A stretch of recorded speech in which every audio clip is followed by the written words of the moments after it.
Dear student, आज का जिहड़ा साडा टॉपिक है that is mean value of alternating current. Last lecture दे विच असी ऑल्टरनेटिंग करंट बारे जिहड़ा है डिटेल दे विच आपां समझिया कि ऑल्टरनेटिंग करंट एक टाइम वेरिंग करंट है जिहदी वैल्यू हर टाइम दे उत्ते डिफरेंट होएगी। यह वो करंट है जिहड़ा अपनी रैगूलर टाइम बाद अपनी डायरैक्शन भी जिहड़ा है वो चेंज करता है ते इस नूं असीं एक साइन वेव दे थ्रू जिहड़ा है आपां इहनूं रिप्रजेंट करदे हां। ऑल्टरनेटिंग करंट दी एक पीक वैल्यू हुंदी है ते ऑल्टरनेटिंग करंट नूं असीं बेटा इस तरह लिखिया सी कि I is equal to I not sine omega t. इथों तक असी कल पढ़िया ओमेगा नूं असी बोलते हैं एंगुलर फ्रीक्वेंसी। जे इनू असी गां फर्दर तोड़ के लिखना है तो 2 पाई बाई कैपिटल टी ते कैपिटल टी की सीगा साडे कोल टाइम पीरियड। हाँ जी बेटा क्लियर। यह साडी हैगी है पीक वैल्यू जेड़ा आल्टरनेटिव करंट है वधदा वधदा अपनी मैक्सिमम वैल्यू ते चला जाता है, फिर घटदा जीरो है, फिर अपनी डायरैक्शन चेंज करता है। इथे साइन वाला फंक्शन क्यों आया सी मैं कल समझाया है, क्योंकि साइन ते कॉस ए दोनों ही साडे पीरियोडिक फंक्शंस ने जेड़ी अपनी वैल्यू रेगुलर टाइम बाद रिपीट करते हैं आफ्टर 2 पाई एंगल। इसे करके ऑल्टरनेटिंग करंट दे फॉर्मूले दे विच असी जिहड़ा है साइन जां कॉस दी जिहड़ी है आपां वरतों करदे हां। बेटा ऑल्टरनेटिंग करंट नूं असी जदों शो कीता सी दैन लाइक दिस, ਇਹ ਸਾਡੇ ਕੋਲ ਉਹਦੀ ਪੀਕ ਵੈਲਿਊ ਸੀਗੀ। ਇਹ ਆਲਟਰਨੇਟਿੰਗ ਕਰੰਟ ਨੂੰ ਅਸੀਂ ਸ਼ੋ ਕੀਤਾ, ਇੱਧਰ ਟਾਈਮ ਸੀਗਾ ਤੇ ਇੱਧਰ ਕਰੰਟ ਸੀ, ਇੱਥੇ ਵੈਲਿਊ ਕਿੰਨੀ ਸੀ 0 ਤੇ ਆ ਸਾਡੀ ਹੁੰਦੀ ਹੈ ਬੇਟਾ ਪੀਕ ਵੈਲਿਊ। ਇਸ ਤੱਕ ਅਸੀਂ ਸਟੱਡੀ ਕੀਤਾ। ਨਾਓ ਆਲਟਰਨੇਟਿੰਗ ਕਰੰਟ ਲਗਾਤਾਰ ਆਪਣੀ ਵੈਲਿਊ ਜਿਹੜੀ ਹੈ ਉਹ ਚੇਂਜ ਕਰਦਾ ਪਿਆ ਤੇ ਜੇ ਲਗਾਤਾਰ ਇਹਦੀ ਵੈਲਿਊ ਚੇਂਜ ਹੋ ਰਹੀ ਹੈ ਤੇ ਇਹਦੀ ਵੈਲਿਊ ਅਸੀਂ ਕਿਹੜੀ ਮੰਨਨੀ ਆ कि एदी वैल्यू एग्जैक्ट केड़ी मनी है, क्योंकि हर टाइम ते वैल्यू एदी चेंज हो रही है। Then we have to find its mean value.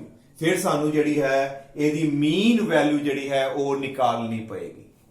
Now how to find the mean value of alternating current, ए आज दा टॉपिक है। एदी मीन वैल्यू असी किस तरह फाइंड करिए बेटा। वैसे तो मीन कढ़ना होवे 4-5 चीजां होन, ਉਹਨਾਂ ਨੂੰ ਪਲੱਸ ਕਰ ਲਈਦਾ ਡਿਵਾਈਡਡ ਬਾਏ ਜਿੰਨੀਆਂ ਟਰਮ ਸੀ ਉਹਦੇ ਨਾਲ ਥੱਲੇ ਡਿਵਾਈਡ ਕਰ ਦਿੱਤਾ ਹੈ। ਆਪਾਂ ਨੂੰ ਮੀਨ ਕੱਢਣਾ ਆਉਂਦਾ ਹੈ। ਜੇ ਮੈਂ ਕਹਾਂ x1 x2 x3 x4 ਇਹਦਾ ਮੀਨ ਕੱਢੋ, 4 ਨੂੰ ਇਹਨਾਂ ਚਾਰਾਂ ਨੂੰ ਪਲੱਸ ਕਰੋ, ਡਿਵਾਈਡਡ ਬਾਈ 4 ਕਰ ਦਿਓ।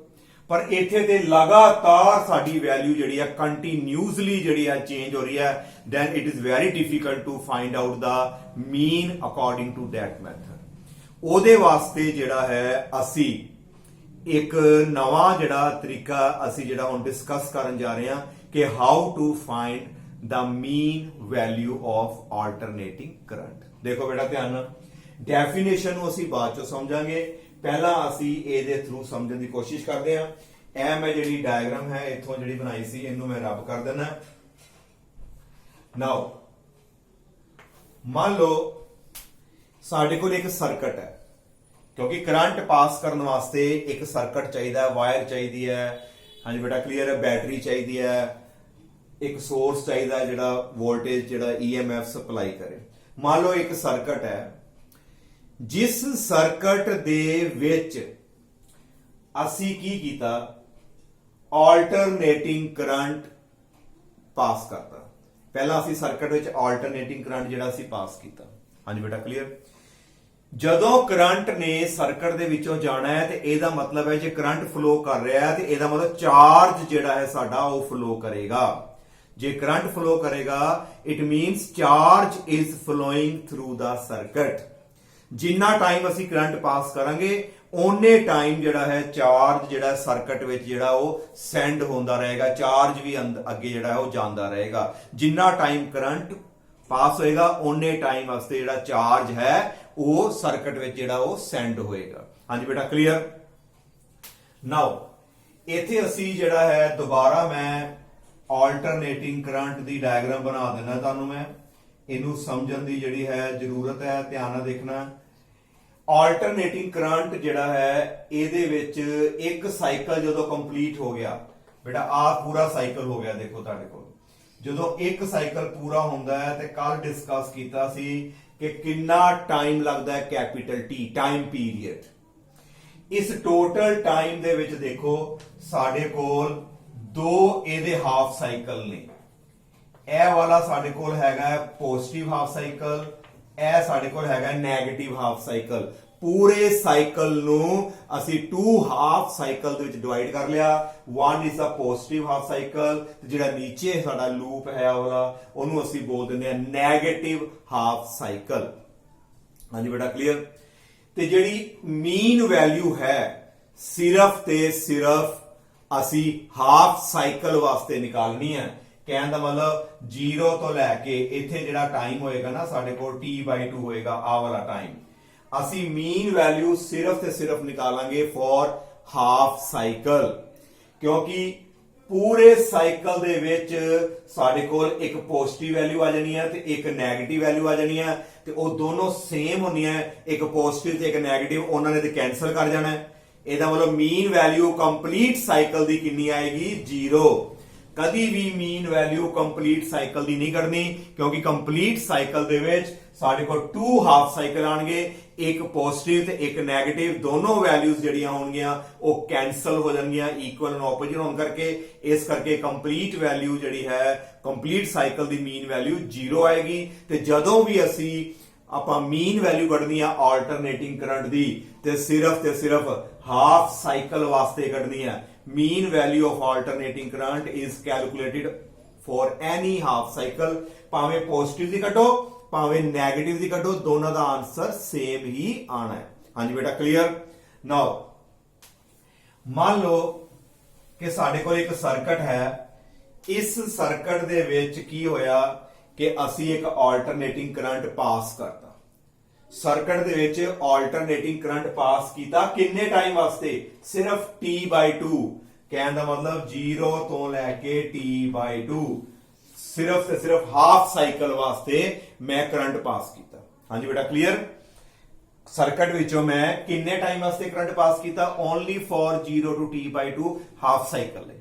ਹੋਇਆ ਕਿ ਜਦੋਂ ਇੰਨਾ ਟਾਈਮ ਵਾਸਤੇ ਕਰੰਟ ਪਾਸ ਹੋਇਆ ਤੇ ਕੋਈ ਨਾ ਕੋਈ ਤੇ ਫਿਰ ਚਾਰਜ ਵੀ ਸੈਂਡ ਹੋਇਆ, ਚਾਰਜ ਵੀ ਤੇ ਫਲੋ ਕਰੇਗਾ ਨਾਲ ਸਰਕਟ ਦੇ ਵਿੱਚ। ਮੰਨ ਲਓ ਕਿ ਆਲਟਰਨੇਟਿੰਗ ਕਰੰਟ ਨੇ ਇੰਨੇ ਟਾਈਮ ਦੇ ਵਿੱਚ ਕੋਈ ਚਾਰਜ ਸੈਂਡ ਕਰਤਾ, ਮੈਂ ਇਹਦੀ ਵੈਲਿਊ ਵੈਸੇ ਲਿਖ ਦਿੱਤੀ ਹੈ 10 ਕੂਲਮ, ਇਹ ਜਸਟ ਇੱਕ ਸਮਝਣ ਵਾਸਤੇ ਹੈ। ਤੇ ਤੁਸੀਂ ਚਾਹੋ ਤੇ ਇਸੇ ਤੁਸੀਂ ਲਿਖ ਸਕਦੇ ਵੀ Q। ਮੰਨ ਲਓ ਵੀ ਆਲਟਰਨੇਟਿੰਗ ਕਰੰਟ ਕਿੰਨੇ ਟਾਈਮ ਵਾਸਤੇ ਪਾਸ ਹੋਇਆ? 0 ਤੋਂ t/2, ਤੇ ਉਹਨੇ ਕਿੰਨਾ ਚਾਰਜ ਸੈਂਡ ਕੀਤਾ? ਹਾਂਜੀ Q ਚਾਰਜ ਜਿਹੜਾ ਉਹਨੇ ਸਰਕਟ ਵਿੱਚ ਸੈਂਡ ਕਰਤਾ। ਅਸੀਂ ਨੋਟ ਕਰ ਲਿਆ ਕਿ ਇੰਨਾ ਚਾਰਜ ਪਾਸ ਹੁੰਦਾ ਹੈ ਜੇ ਇੰਨੇ ਟਾਈਮ ਵਾਸਤੇ ਆਲਟਰਨੇਟਿੰਗ ਕਰੰਟ ਆਪਾਂ ਪਾਸ ਕਰੀਏ। ਹਾਂਜੀ ਕਲੀਅਰ। ਇੱਕ ਸਾਡੇ ਕੋਲ ਹੁਣ ਕਿਹੜਾ ਕਰੰਟ ਹੈ? ਸਟੈਡੀ ਕਰੰਟ। ਸਟੈਡੀ ਕਰੰਟ ਉਹ ਹੁੰਦਾ ਬੇਟਾ ਜਿਹਦੀ ਵੈਲਿਊ ਫਿਕਸ ਹੈ ਤੇ ਨੋਨ, ਸਾਨੂੰ ਪਤਾ ਹੋਏਗੀ ਕਿ ਇਹਦੀ ਵੈਲਿਊ ਇੰਨੀ ਹੈ, 10 ਐਂਪੀਅਰ ਹੈ, 5 ਐਂਪੀਅਰ ਹੈ ਕਿ 2 ਐਂਪੀਅਰ ਹੈ, ਕਿਉਂਕਿ ਉਹ ਕਰੰਟ ਸਟੈਡੀ ਹੈ, ਕਾਂਸਟੈਂਟ ਹੈ। ਪਰ ਆਹ ਵਾਲਾ ਕਰੰਟ ਸੀਗਾ ਆਲਟਰਨੇਟਿੰਗ ਜਿਹਦੀ ਵੈਲਿਊ ਪਤਾ ਹੀ ਨਹੀਂ, ਲਗਾਤਾਰ ਵੱਧਦੀ ਘਟਦੀ ਪਈ ਹੈ। ਹੁਣ ਕੀ ਕੀਤਾ ਅਸੀਂ? ਇੱਕ ਸਟੈਡੀ ਕਰੰਟ ਲੈ ਲਿਆ। ਠੀਕ ਹੈ ਬੇਟਾ, ਸਟੈਡੀ ਕਰੰਟ ਲਿਆ, ਕਾਂਸਟੈਂਟ ਕਰੰਟ। ਹੁਣ ਉਹ ਵਾਲਾ ਜਿਹੜਾ ਕਾਂਸਟੈਂਟ ਕਰੰਟ ਹੈ ਉਹਨੂੰ ਵੀ ਮੈਂ ਉਸੇ ਸਰਕਟ ਦੇ ਵਿੱਚ ਓਨੇ ਹੀ ਟਾਈਮ ਵਾਸਤੇ ਪਾਸ ਕਰਤਾ। ਆ ਦੇਖੋ ਓਨੇ ਹੀ ਟਾਈਮ t/2 ਵਾਸਤੇ ਉਹਨੂੰ ਪਾਸ ਕਰਤਾ। ਇੱਕ ਕਰੰਟ ਦੀ ਵੈਲਿਊ ਮੈਂ ਚੂਜ਼ ਕੀਤੀ ਜਿਹਨੂੰ ਮੈਂ 0 ਤੋਂ t/2 ਟਾਈਮ ਵਾਸਤੇ ਸਰਕਟ ਵਿੱਚ ਪਾਸ ਕੀਤਾ, ਤੇ ਮੈਂ ਦੇਖਿਆ ਉਹਨੇ ਵੀ ਜਿਹੜਾ ਹੈ ਕਿੰਨਾ ਚਾਰਜ ਪਾਸ ਕੀਤਾ। ਸਪੋਜ਼ ਉਹਨੇ ਵੀ ਚਾਰਜ Q ਹੀ ਪਾਸ ਕਰਤਾ। ਹਾਂਜੀ ਬੇਟਾ ਸਮਝ ਲੱਗ ਰਹੀ ਹੈ। ਆਲਟਰਨੇਟਿੰਗ ਕਰੰਟ ਨੇ 0 ਤੋਂ ਲੈ ਕੇ t/2 ਟਾਈਮ ਤੱਕ ਕਿੰਨਾ ਚਾਰਜ ਸੈਂਡ ਕੀਤਾ? Q। ਕਲੀਅਰ। ਉਸੇ ਸਰਕਟ ਵਿੱਚ ਮੈਂ ਕੋਈ ਸਟੈਟਿਕ ਕਰੰਟ ਪਾਸ ਕੀਤਾ, ਉਹਨੇ ਵੀ ਉਸੇ ਹੀ ਟਾਈਮ ਤੱਕ ਓਨਾ ਹੀ ਚਾਰਜ ਸੈਂਡ ਕਰ ਦਿੱਤਾ Q। ਇਹਦਾ ਕੀ ਮਤਲਬ ਹੋਇਆ? ਇਹਦਾ ਮਤਲਬ ਹੋਇਆ कि जो काम ए स्टैटिक करंट की वैल्यू कर रही है ਉਹੀ ਉਹ काम साडा ऑल्टरनेटिंग करंट कर रहा है। हाँ जी बेटा क्लियर, क्योंकि ओने भी ओने टाइम च क्यू चार्ज सेंड किया है, इन्हें भी उसे टाइम च क्यू चार्ज सेंड किया है। हाँ जी बेटा क्लियर, ਇਹਦਾ मतलब दोनों करंट दी ਜਿਹੜੀਆਂ वैल्यूज ने आपस ਵਿੱਚ ਜਿਹੜੀਆਂ इक्वल ही ਹੋਣਗੀਆਂ, क्योंकि दोनों ने इक्वल ही काम किया, ਉਹੋ ਜਿਹਾ काम किया। ਹੁਣ ਇਹਦੀ वैल्यू लगातार चेंज हो रही है, ਉਹਦੀ वैल्यू ਸਾਨੂੰ पता है कि ਇੰਨੀ वैल्यू ਸੀਗੀ ਤੇ ਇੰਨਾ ਚਾਰਜ ਪਾਸ ਹੋਇਆ। ਇਹਦਾ मतलब उस स्टैडी करंट ਦੀ वैल्यू ਨੂੰ मैं ਮੰਨ ਸਕਦਾ ਹਾਂ ਇਹ ਆਲਟਰਨੇਟਿੰਗ करंट ਦੀ ਇਹ ਇੱਕ मीन वैल्यू है।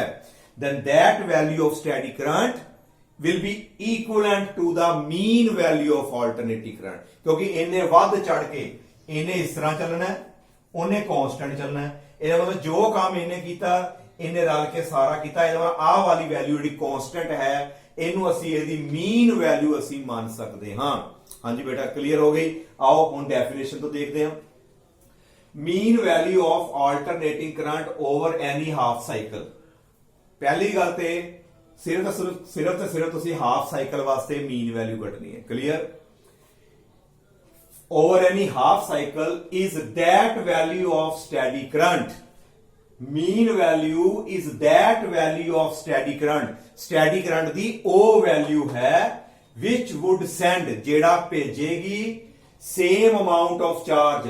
स्टैडी करंट दी ओ वैल्यू जेड़ी सेम चार्ज भेजेगी एज इज सेंट बाय, जिवें ऑल्टरनेटिंग करंट ने सेम सर्किट विच भेजिया सेम टाइम वास्ते चार्ज। हाँ जी बेटा clear, Jinnah charge steady current T/2 time which भेजेगा, जे ओना ही चार्ज कोई ऑल्टरनेटिंग करंट ओने ही टाइम दे विच सेंड कर दिंदा है, फिर उस वैल्यू नू, इस स्टैडी वैल्यू नू ਅਸੀਂ ਕਹਾਂਗੇ that value of steady current, ਉਹਨੂੰ ਅਸੀਂ ਬੋਲਾਂਗੇ mean value। ਇਹਦੀ ਜਿਹੜੀ ਵੈਲਿਊ ਆਏਗੀ steady current the, that will be the mean value of alternating current। I think ਬੇਟਾ ਤੁਹਾਨੂੰ ਇਹ ਕਲੀਅਰ ਹੋ ਗਈ। ਫਿਰ ਦੇਖ ਲਓ mean value ਕੀ ਹੈ, steady current ਦੀ ਵੈਲਿਊ ਹੈ। mean value steady current ਦੀ ਉਹ ਵੈਲਿਊ ਜਿਹੜੀ ओना ही चार्ज भेजेगी हाफ टाइम वास्ते, जिवें ऑल्टरनेटिंग करंट ने भेजिया हाफ टाइम दे लए। नाउ आओ इस दा जिहड़ा है हुण असी फार्मूला जिहड़ा आपां ड्राइव करांगे। हुण तुसी आप सोचो कि किन्नी वारी असी जिहड़ा है चार्ज असी निकालना है। अपने अकॉर्डिंग जिहड़ा है तुसी हुण सोचो कि चार्ज असी जिहड़ा है किन्नी वारी जिहड़ा आपां चार्ज जिहड़ा है उन्होंने आपां सेंड करांगे। असी जिहड़ा है 2 वारी चार्ज निकालांगे। एक वारी चार्ज जिहड़ा सेंड करेगा ऑल्टरनेटिंग करंट, एक वारी चार्ज सेंड करेगा वो साडा जिहड़ा स्टैटिक करंट। फिर उस दोनों नूं असी जिहड़ा है चार्ज सेम होणगे, दोनों दे चार्जेस इक्वल करांगे ते विचों असी जिहड़ी है मीन वैल्यू फाइंड करांगे। आओ ਇਹਦਾ ਜਿਹੜਾ ਫਾਰਮੂਲਾ ਡਰਾਈਵ ਕਰਦੇ ਹਾਂ। Let I equal to I naught sin omega t। की चीज है बेटा, I is equal to I naught sin omega t be the alternating current। alternating current which send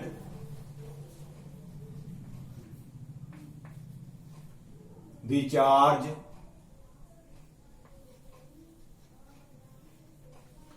dq in time dt। मान लो कि थोड़े जे time दे विच उन्हें थोड़ा जा चार्ज जिहड़ा है इन्हें सेंड किया। Therefore I equal to dq by dt। Current का फार्मूला की होंदा है, rate of flow of charge. यह साडी जिहड़ी है I की वैल्यू आ गई dq by dt। इत्थे पुट कर देंगे। Therefore साडे कोल की बन जाएगा dq by dt is equal to I naught sin omega t। ਤੇ dt ਨੂੰ ਉੱਪਰ ਲੈ ਜਾਂਦੇ ਹਾਂ। Now dq will be equal to I ਨॉट sin omega t multiply by ਸਾਡੇ ਕੋਲ ਆ ਜਾਏਗਾ dt। ਆਈ ਥਿੰਕ ਤੁਹਾਨੂੰ ਜਿਹੜਾ ਹੈ ਇੱਥੋਂ ਤੱਕ ਕਲੀਅਰ ਹੋ ਗਿਆ। What is this? This is a small amount of charge ਜਿਹੜਾ alternating current ਨੇ send ਕੀਤਾ ਕਿੰਨੇ ਟਾਈਮ ਵਾਸਤੇ dt ਟਾਈਮ ਵਾਸਤੇ। ਪਰ ਸਾਡੇ ਕੋਲ ਕਿੰਨਾ ਟਾਈਮ ਹੈ? ਮੀਨ ਵੈਲਿਊ ਕਾਦੀ ਕੱਢੀ ਦੀ ਹੈ? ਮੀਨ ਵੈਲਿਊ ਨਿਕਾਲੀ ਦੀ ਹੈ ਹਾਫ ਸਾਈਕਲ ਦੀ, ਭਾਵੇਂ ਪੋਜ਼ਿਟਿਵ ਦੀ ਨਿਕਾਲੋ ਭਾਵੇਂ ਅਸੀਂ ਨਿਕਾਲਦੇ ਹਾਂ ਨੈਗੇਟਿਵ ਦੀ। Now total charge sent in time 0 to t by 2 ਅਸੀਂ ਨਿਕਾਲ ਲੱਗੇ ਹਾਂ ਪੋਜ਼ਿਟਿਵ ਹਾਫ ਸਾਈਕਲ 0 ਤੋਂ t by 2 ਤੱਕ is given by total charge ਕਿਵੇਂ ਨਿਕਾਲਾਂਗੇ? ਇਸ ਇਕੁਏਸ਼ਨ ਦੀ ਅਸੀਂ ਕਰਾਂਗੇ ਇੰਟੈਗ੍ਰੇਸ਼ਨ is given by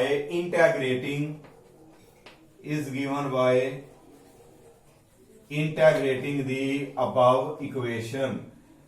ਉੱਪਰਲੀ ਇਕੁਏਸ਼ਨ ਜਿਹੜੀ ਹੈ ਇਸ ਨੂੰ ਅਸੀਂ ਇੰਟੈਗ੍ਰੇਟ ਕਰ ਦਾਂਗੇ। therefore we get ਸਾਡੇ ਕੋਲ ਕਿੰਨਾ ਆਏਗਾ? ਸਾਡੇ ਕੋਲ ਵੈਲਿਊ ਆ ਜਾਏਗੀ q is equal to integration of dq 0 to t by 2। ਅਸੀਂ ਟੋਟਲ ਚਾਰਜ ਨਿਕਾਲਣਾ ਹੈ। ਸਮਾਲ ਚਾਰਜ ਦੀ ਅਸੀਂ ਇੰਟੈਗ੍ਰੇਸ਼ਨ ਕਰਤੀ 0 ਤੋਂ ਲੈ ਕੇ t by 2 ਤੱਕ। ਇਹਦੇ ਵਿੱਚ ਅਸੀਂ ਵੈਲਿਊ ਪੁੱਟ ਕਰ ਦਾਂਗੇ। dq ਦੀ ਕਿੰਨੀ ਵੈਲਿਊ ਹੈ? ਸਾਡੇ ਕੋਲ ਆ ਜਾਏਗੀ I ਨॉट sin omega t multiply by dt 0 to ਸਾਡੇ ਕੋਲ ਆ ਗਿਆ t by 2। ਇਹ ਸਾਡੀ ਜਿਹੜੀ ਹੈ ਚਾਰਜ ਦੀ ਜਿਹੜੀ ਹੈ ਉਹ ਵੈਲਿਊ ਆ ਗਈ। ਆਓ ਇਸ ਨੂੰ ਜਿਹੜਾ ਹੈ ਅਸੀਂ ਫਰਦਰ ਜਿਹੜਾ ਇਹਨੂੰ ਆਪਾਂ ਸੋਲਵ ਕਰਦੇ ਹਾਂ।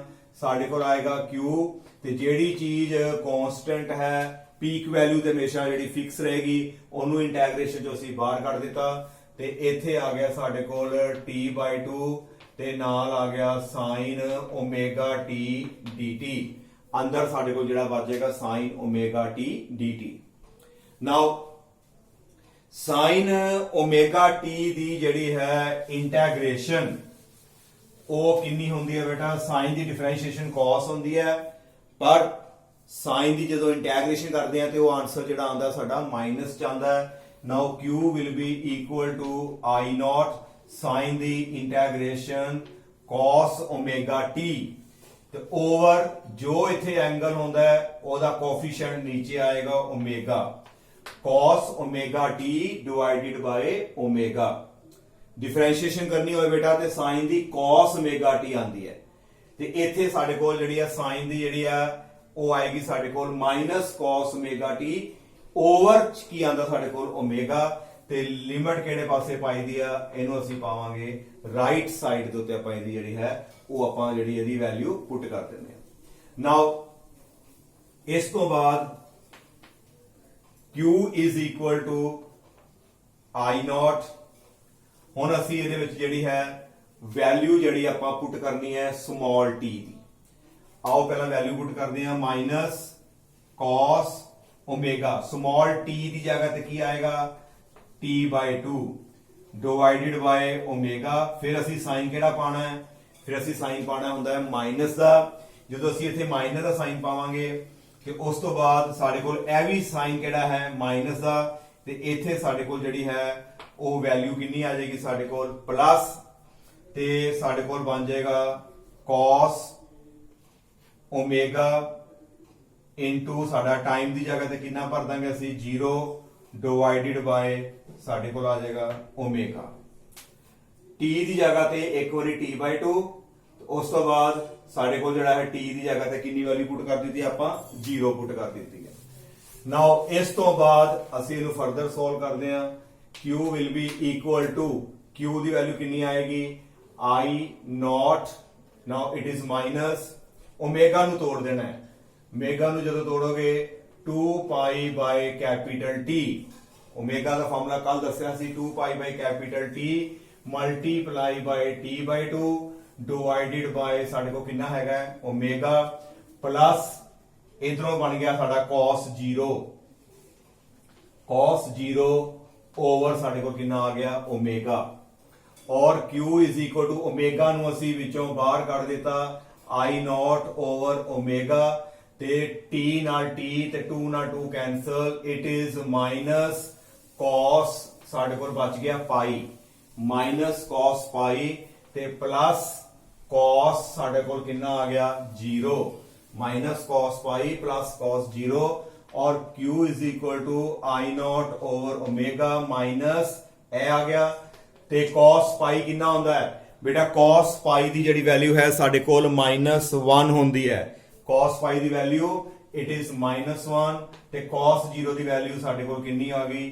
1 माइनस आ माइनस cos पाई दी वैल्यू -1 प्लस cos 0 दी वैल्यू साडे कोल कितनी आ गई इट इज इक्वल टू 1 और Q is equal to minus minus plus I naught नाल आ गया 2 ओवर ओमेगा माइनस से माइनस प्लस हो गया 1 प्लस 1 साढ़े को बन गया 2 I not over omega now what is this बेटा ए वाला जड़ा चार्ज है किन्ने सेंड कीता ए वाला चार्ज ऑल्टरनेटिंग करंट ने सेंड कीता है हाफ टाइम वास्ते ऑल्टरनेटिंग करंट ने आ वाला चार्ज जिहड़ा है हाफ टाइम वास्ते इन्हें सेंड कर दिता हाँ जी बेटा क्लियर नाउ जे असी करंट लैने हुण आपां मान लो भी स्टैडी करंट जे साडे कोल करंट हैगा steady then now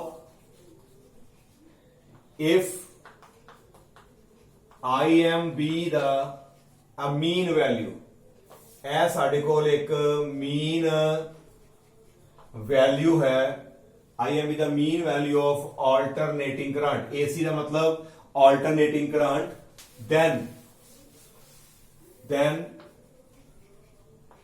Q will be equal to IM into T by 2 बेटा चार्ज जेड़ा सेंड होया चार्ज का फार्मूला की हुंदा है चार्ज जेड़ा है it is equal to current multiply by time charge का फार्मूला पता ही है सानू करंट नू टाइम नाल मल्टीप्लाई कर दी इथे करंट असी जेड़ा मीन वैल्यू ले ली है कांस्टेंट करंट मान लिया तो जे करंट कांस्टेंट है तो उदों सानू कोई इंटैग्रेशन वाला मैथड लगाने की जरूरत नहीं हुंदी साडे कोल टोटल चार्ज जेड़ा आया जिन्ना करंट है ओनू ओदे टाइम दे नाल सेम टाइम दे नाल असी मल्टीप्लाई करता हुण आ चार्ज साडे कोल जेड़ा है ए इक्वेशन नंबर साडे कोल किहड़ी आ गई सेकंड ए चार्ज किन्ने सेंड कीता सी ऑल्टरनेटिंग करंट ने पास कीता ते आ चार्ज उस स्टैडी करंट ने सेंड कीता है उन्ने ही टाइम च बेटा क्लियर सिर्फ ऑल्टरनेटिंग करंट वाला जेड़ा निकालना लंबा पैंदा है क्योंकि वो चेंज होंदा है उत्थे इंटैग्रेशन लगनी है इथे ते करंट दी वैल्यू कांस्टेंट है इथे आपां सीधा ही चार्ज जेड़ा है टोटल फाइंड आउट कर सकते हैं नाउ ए भी चार्ज ते आ भी चार्ज सेम है डेफिनेशन के according now according to definition same amount of charge now according to definition ਇਹ ਦੋਨੋਂ ਚਾਰजेस ਜਿਹੜੇ ਨੇ ਇਕੁਅਲ ਹੋਣਗੇ ਕਿਹੜੇ ਕਿਹੜੇ ਇੱਕ ਤੇ ਆ ਜਿਹੜਾ ਸਾਡੇ ਕੋਲ ਆਇਆ ਸਟੈਡੀ ਕਰੰਟ ਨੇ ਚਾਰਜ ਸੈਂਡ ਕੀਤਾ ਤੇ ਜਿਹੜਾ ਚਾਰਜ ਸੈਂਡ ਕੀਤਾ ਸੀ ਸਾਡੇ ਜਿਹੜਾ ਆਲਟਰਨੇਟਿੰਗ ਕਰੰਟ ਨੇ ਇਹ ਦੋਨੋਂ ਚਾਰजेस ਜਿਹੜੇ ਨੇ ਆਪਸ ਵਿੱਚ ਕੀ ਹੋ ਗਏ ਇਕੁਅਲ ਤੇ ਇਕੁਅਲ ਹੋਣ ਤੋਂ ਬਾਅਦ ਵਿੱਚੋਂ ਅਸੀਂ ਜਿਹੜਾ ਹੈ ਮੀਨ ਵੈਲਿਊ ਅਸੀਂ ਨਿਕਾਲਾਂਗੇ 2I not divided by omega ते आ बेटा नीचे चली जाएगी t by 2 आ सारी वैल्यू जी है ओदे नीचे चलेगी now it is equal to 2I not over 2 pi by capital T into T by 2 omega की जगह ते मैं 2 पाई बाय कैपिटल T लगाता मोस्टली जिन्ने भी साडे आर्टिकल आएंगे कोशिश करनी है कि उत्थे ओमेगा नू असी 2 पाई बाय T दी टर्म्स दे विच जेड़ा इहनू असी तोड़ देना है नाउ T नाल T साडा कैंसल 2 नाल 2 साडा जेड़ा है वो कैंसल हो गया just we get 2I not divided by pi साडे को जेड़ी वैल्यू आई है it is equal to 2I not over pi now this is the mean value of alternating current alternating current दी ਜਿਹੜੀ ਸਾਡੀ ਮੀਨ ਵੈਲਿਊ ਆਂਦੀ ਹੈ it is equal to 2I not over pi ਐਸ ਬੇਟਾ ਸਾਡੀ ਵੈਲਿਊ ਹੈ ਤੇ ਜੇ ਇਸ ਨੂੰ ਅਸੀਂ 2 ਤੇ ਪਾਈ ਨੂੰ ਆਪਾਂ ਹੱਲ ਕਰ ਦਈਏ, ਪਾਈ ਦੀ ਵੈਲਿਊ 22/7 ਲਗਾ ਕੇ ਜੇ ਇਹਨੂੰ ਆਪਾਂ ਸੋਲਵ ਕਰਦੇ ਆ ਤੇ ਸਾਡੇ ਕੋਲ 63.7 I नॉट इंज रहेगा। 2/पाई ਨੂੰ ਮੈਂ ਸੋਲਵ ਕਰ ਦਿੱਤਾ, ਸਾਡੇ ਕੋਲ ਆਏਗਾ 63.7 I नॉट। ਤੇ ਜੇ ਪਰਸੈਂਟੇਜ ਚ ਕਰਨੀ ਹੈ 63.7% ਆਫ I नॉट। ਜਿਹੜੀ ਸਾਡੀ ਮੀਨ ਵੈਲਿਊ ਹੈ ਉਹ ਪੀਕ ਵੈਲਿਊ ਦਾ 63.7% ਹੁੰਦੀ ਹੈ। ਕਹਿਣ ਦਾ ਮਤਲਬ ਜੇਕਰ ਸਾਡੀ ਪੀਕ ਵੈਲਿਊ 100 ਹੈ, ਮੰਨ ਲਓ ਪੀਕ ਵੈਲਿਊ ਸਾਡੀ ਵੈਲਿਊ ਕਰੰਟ ਦੀ ਹੈਗੀ 100 ਐਂਪੀਅਰ, ਤੇ ਜਿਹੜੀ ਸਾਡੀ ਮੀਨ ਵੈਲਿਊ ਹੋਏਗੀ ਉਹ 63.7 ਹੋਏਗੀ ਐਂਪੀਅਰ। ਜਿਹੜੀ ਪੀਕ ਵੈਲਿਊ ਦਾ 63.7% ਨਿਕਾਲ ਲਓ, ਉਹ ਸਾਡੀ ਮੀਨ ਵੈਲਿਊ ਆਏਗੀ। ਇਹਦਾ ਮਤਲਬ mean value is less than ਦਾ peak value of alternating current. Mean value peak value of alternating current ਤੋਂ ਜਿਹੜੀ ਹੈ ਉਹ ਲੈਸ ਹੁੰਦੀ ਹੈ। ਕਿੰਨੀ ਹੁੰਦੀ ਹੈ? 63.7%। ਹਾਂਜੀ ਬੇਟਾ ਕਲੀਅਰ। ਇਸ ਤੋਂ ਬਾਅਦ ਸਾਡੇ ਕੋਲ ਜਿਹੜਾ ਕੁਐਸਚਨ ਬਾਰ-ਬਾਰ ਪੁੱਛਿਆ ਜਾ ਰਿਹਾ, ਮੈਂ ਵੈਸੇ ਵੀ ਤੁਹਾਨੂੰ ਰਿਪੀਟ ਕਰ ਚੁੱਕਾ ਹਾਂ ਕਿ mean value for a complete cycle ਕਿੰਨੀ ਹੁੰਦੀ ਹੈ? Mean value of alternating current for a complete cycle is 0, ਕਿਉਂਕਿ ਕੰਪਲੀਟ ਸਾਈਕਲ ਦੇ ਵਿੱਚ ਸਾਡੇ ਕੋਲ 2 ਹਾਫ ਸਾਈਕਲ ਆਉਂਦੇ ਨੇ, ਇੱਕ ਪੋਜ਼ਿਟਿਵ ਹਾਫ ਸਾਈਕਲ ਤੇ ਇੱਕ ਨੈਗੇਟਿਵ ਹਾਫ ਸਾਈਕਲ, ਤੇ ਦੋਨੋਂ ਹਾਫ ਸਾਈਕਲ ਦੀ ਜਿਹੜੀ ਹੈ ਮੀਨ ਵੈਲਿਊ ਸੇਮ ਹੁੰਦੀ ਹੈ। ਇੱਕ ਦੀ ਪੋਜ਼ਿਟਿਵ ਹੁੰਦੀ ਹੈ, ਇੱਕ ਦੀ ਨੈਗੇਟਿਵ, ਉਹ ਕੈਨਸਲ ਹੋ ਜਾਂਦੇ ਨੇ। ਤੇ ਮੀਨ ਵੈਲਿਊ ਹਮੇਸ਼ਾ ਕਾਹਦੇ ਵਾਸਤੇ ਨਿਕਾਲਦੇ ਆ? For any half cycle. ਬੇਟਾ ਆ ਵੈਲਿਊ ਮੀਨ ਵੈਲਿਊ ਕਾਹਦੀ ਆਈ ਹੈ? ਪੋਜ਼ਿਟਿਵ ਹਾਫ ਸਾਈਕਲ ਦੀ। ਅਸੀਂ ਇੰਟੈਗ੍ਰੇਸ਼ਨ ਕੀਤੀ ਸੀ 0 ਤੋਂ t/2, ਤੇ ਇਹੋ ਵੈਲਿਊ ਜਿਹੜੀ ਹੈ ਮੇਰੀ ਜਿਹੜੀ ਨੈਗੇਟਿਵ ਵੀ ਆ ਸਕਦੀ ਹੈ। ਮੀਨ ਵੈਲਿਊ ਦੀ ਵੈਲਿਊ ਜਿਹੜੀ ਹੈ 2 ਮਾਈਨਸ ਵਿੱਚ ਵੀ ਆ ਸਕਦੀ ਹੈ। ਇਹ ਕਾਹਦੇ ਵਾਸਤੇ ਆਏਗੀ? Negative half cycle. ਇਹ ਸਾਡੀ ਵੈਲਿਊ ਆਏਗੀ ਨੈਗੇਟਿਵ ਹਾਫ ਸਾਈਕਲ ਵਾਸਤੇ। ਇਹਦੀ ਪੋਜ਼ਿਟਿਵ ਵਾਸਤੇ positive value, negative half cycle ਵਾਸਤੇ ਜਿਹੜੀ ਹੈ ਉਹ ਸਾਡੀ ਨੈਗੇਟਿਵ ਵੈਲਿਊ ਆਏਗੀ। ਇਸ ਤਰ੍ਹਾਂ ਸਾਡੀ ਜਿਹੜੀ ਹੈ ਮੀਨ ਵੈਲਿਊ ਕੰਪਲੀਟ ਸਾਈਕਲ ਦੀ ਜਿਹੜੀ ਹੈ ਉਹ 0 ਹੋ ਜਾਏਗੀ। आई थिंक ਤੁਹਾਨੂੰ ਬੇਟਾ ਇਹ ਜਿਹੜਾ ਟੌਪਿਕ ਕਲੀਅਰ ਹੋ ਗਿਆ। ਨਾਓ ਜਸਟ ਮੈਨੂੰ ਜਿਹੜਾ ਹੈ ਇੱਕ ਚੀਜ਼ ਦੱਸਣੀ ਹੈ ਕਿ ਸਾਡੇ ਕੋਲ ਜੇਕਰ E ਹੋਵੇ E not sin omega t, what is this?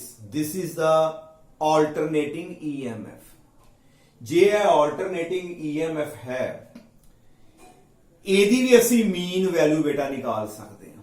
ਸਾਡਾ ਟੌਪਿਕ ਸੀ mean value of alternating current, ਉਹ ਅਸੀਂ ਡਿਸਕਸ ਕਰ ਲਿਆ। ਤੇ ਜੇ ਬਾਈ ਚਾਂਸ ਸਾਡੇ ਕੋਲ ਆ ਗਿਆ ਵੀ calculate mean value of alternating EMF, ਫਿਰ ਕਿਸ ਤਰ੍ਹਾਂ ਬੇਟਾ ਅਸੀਂ ਕੈਲਕੂਲੇਟ ਕਰਨਾ ਹੈ? ਬੇਟਾ ਸਾਰਾ ਕੁਝ ਸੇਮ ਹੈ, ਸੇਮ ਡੈਫੀਨੇਸ਼ਨ ਹੈ। ਜਸਟ ਕੀ ਹੈ ਫਰਕ ਹੈ ਕਿ mean value of alternating current ਦੀ ਜਗ੍ਹਾ ਤੇ ਮੀਨ ਵੈਲਿਊ ਆਫ ਆਲਟਰਨੇਟਿੰਗ EMF ਪਾ ਦੇਣਾ ਹੈ।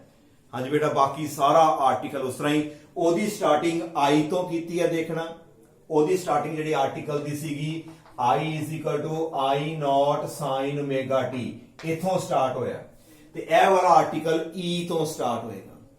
ਨਾਓ ਇਥੋਂ ਪਹਿਲਾਂ ਕਰੰਟ ਨਿਕਾਲਾਂਗੇ। ਕਰੰਟ ਦਾ ਫਾਰਮੂਲਾ E/R। ਬੇਟਾ ਉੱਥੇ ਦੇ ਕਰੰਟ ਤੋਂ ਚਾਲੂ ਸੀ ਤੇ ਕਰੰਟ ਤੋਂ ਬਾਅਦ ਅਸੀਂ ਚਾਰਜ ਨਿਕਾਲਿਆ ਸੀ। ਯਾਦ ਕਰੋ ਕਿ ਚਾਰਜ ਦੀ ਗੱਲ ਕਰ ਰਹੇ ਹਾਂ, ਪੂਰੀ ਡੈਫੀਨੇਸ਼ਨ ਵਿੱਚ ਚਾਰਜ ਸੈਂਡ ਕਰਨਾ ਹੈ ਤੇ ਕਰੰਟ ਤੋਂ ਹੀ ਚਾਰਜ ਨਿਕਲਦਾ ਹੈ। ਪਰ ਇੱਥੇ ਤੇ EMF ਹੈ, ਪਹਿਲਾਂ EMF ਤੋਂ ਇੱਕ ਸਟੈਪ ਫਾਲਤੂ ਆਏਗਾ। ਪਹਿਲਾਂ ਅਸੀਂ ਕਰੰਟ ਨਿਕਾਲਿਆ, ਜਦੋਂ ਕਰੰਟ ਦੀ ਵੈਲਿਊ ਆ ਗਈ E ਦੀ ਵੈਲਿਊ ਉੱਥੇ ਪੁੱਟ ਕਰ ਦੋ। E0 ਸਾਡੇ ਕੋਲ ਕਿੰਨੀ ਆ ਗਈ? sin omega t over r। ਇਹ ਸਾਡੀ ਵੈਲਿਊ ਕਾਹਦੀ ਆ ਗਈ? ਹੁਣ ਕਰੰਟ ਦੀ ਵੈਲਿਊ ਆ ਗਈ। ਹੁਣ ਅੱਗੇ ਸੇਮ ਕਰੰਟ ਦੀ ਜਗ੍ਹਾ ਤੇ ਅਸੀਂ dq/dt ਪੁੱਟ ਕਰ ਦਾਂਗੇ। ਇਸ ਤਰ੍ਹਾਂ ਜਿਹੜਾ ਹੈ ਸਾਡੇ ਕੋਲ ਜਿਹੜਾ ਹੈ dq/ ਕਿੰਨਾ ਆ ਜਾਏਗਾ? dt। ਇਹਨੂੰ ਅਸੀਂ ਵਿੱਚੋਂ ਫਰਦਰ ਸੋਲਵ ਕਰੀ ਜਾਵਾਂਗੇ, dt ਨੂੰ ਉੱਪਰ ਲੈ ਜਾਵਾਂਗੇ। ਬਸ ਇੱਥੇ ਧਿਆਨ ਰੱਖਣਾ ਹੈ, ਇੱਥੇ ਅੱਗੇ I0 ਚੱਲਦਾ ਸੀ, ਹੁਣ a ਦੀ ਜਗ੍ਹਾ ਤੇ e ਨੋਟ ਬਾਈ ਕਿੰਨਾ ਆਏਗਾ r, ਤੇ ਸੇਮ ਸਾਡਾ ਜਿਹੜਾ ਹੈ ਲਾਸਟ ਵਿੱਚ ਆਨਸਰ ਆਏਗਾ 2e ਨੋਟ ਓਵਰ ਪਾਈ। ਮੀਨ ਵੈਲਿਊ ਬੇਟਾ ਸੇਮ ਹੀ ਆਏਗੀ। ਇਹ ਜਿਹੜੀ ਹੈ ਤੁਸੀਂ ਆਪ ਕੋਸ਼ਿਸ਼ ਕਰੋ ਤੇ ਮੀਨ ਵੈਲਿਊ ਆਲਟਰਨੇਟਿੰਗ EMF ਦੀ ਜਿਹੜੀ ਹੈ ਉਹਨੂੰ ਫਾਈਂਡ ਆਊਟ ਕਰੋ। ਫਿਰ ਦੇਖੋ ਕਰੰਟ ਤੋਂ ਚਾਲੂ ਹੋਏਗਾ ਮੀਨ ਵੈਲਿਊ ਆਲਟਰਨੇਟਿੰਗ ਕਰੰਟ ਦੀ, ਇਥੋਂ ਸਿੱਧਾ ਹੀ ਆਪਾਂ ਸਮਝ ਲਓ ਚਾਰਜ ਨਿਕਾਲ ਲਿਆ। ਇਹ ਪੂਰਾ ਆਰਟੀਕਲ ਤੁਹਾਨੂੰ ਸਮਝ ਲੱਗ ਗਈ। ਹੁਣ ਅਸੀਂ ਮੀਨ ਵੈਲਿਊ ਆਲਟਰਨੇਟਿੰਗ EMF ਦੀ ਨਿਕਾਲਣੀ ਹੈ। ਪਹਿਲਾ ਸਟੈਪ ਫालतू ਕੀ ਹੈ ਕਿ EMF ਤੋਂ ਪਹਿਲਾਂ ਕਰੰਟ ਬਣਾਓ। ਇਥੇ ਆ ਵੈਲਿਊ ਪੁੱਟ ਕਰ ਦਿੱਤੀ, ਬਸ ਉਸ ਤੋਂ ਅੱਗੇ I ਦੀ ਜਗ੍ਹਾ ਤੇ dq/dt, ਇਹਨੂੰ dt ਨੂੰ ਉੱਪਰ ਲੈ ਜਾਓ। ਬਾਕੀ ਬੇਟਾ ਸਾਰਾ ਉਸੇ ਤਰੀਕੇ ਨਾਲ ਚੱਲਣਾ ਹੈ, ਸਾਰਾ ਕੁਝ ਇਸ ਤਰ੍ਹਾਂ ਚੱਲ ਕੇ ਲਾਸਟ ਵਿੱਚ ਸਾਡਾ 2i ਨੋਟ ਆਇਆ ਸੀ ਤੇ ਹੁਣ ਸਾਡੇ ਕੋਲ ਕਿੰਨਾ ਆ ਜਾਏਗਾ 2e ਨੋਟ ਓਵਰ ਪਾਈ। ਇਹ ਵੀ ਆਪਾਂ ਹਾਫ ਸਾਈਕਲ ਵਾਸਤੇ ਨਿਕਾਲਦੇ ਆ ਤੇ ਆ ਵੀ ਹਾਫ ਸਾਈਕਲ। ਮੀਨ ਵੈਲਿਊ ਨਿਕਾਲਣੀ ਹੀ ਆਪਾਂ ਜਿਹੜੀ ਹੈ ਉਹ ਹਾਫ ਸਾਈਕਲ ਵਾਸਤੇ ਹੈ। ਆਈ ਥਿੰਕ ਤੁਹਾਨੂੰ ਅੱਜ ਦਾ ਟੌਪਿਕ ਕਲੀਅਰ ਹੋ ਗਿਆ। ਨੈਕਸਟ ਜਿਹੜਾ ਟੌਪਿਕ ਹੈ ਸਾਡਾ root mean square value of alternating current ਹੋਏਗਾ, ਉਹਨੂੰ ਅਸੀਂ ਜਿਹੜਾ ਹੈ ਉਹਨੂੰ ਆਪਾਂ ਡਿਸਕਸ ਕਰਾਂਗੇ। ਪਰ ਪਹਿਲਾ ਸ਼ਰਤ ਹੈ ਕਿ ਆਹ ਵਾਲਾ ਆਰਟੀਕਲ ਜਿਹੜਾ ਹੈ ਤੁਹਾਨੂੰ ਚੰਗੇ ਤਰੀਕੇ ਨਾਲ ਆਉਣਾ ਚਾਹੀਦਾ, ਤਾਂ ਹੀ ਸਾਡੇ ਕੋਲ ਰੂਟ ਮੀਨ ਸਕੁਅਰ ਵੈਲਿਊ ਜਿਹੜੀ ਹੈ ਸਮਝ ਲੱਗੇਗੀ। Thank you.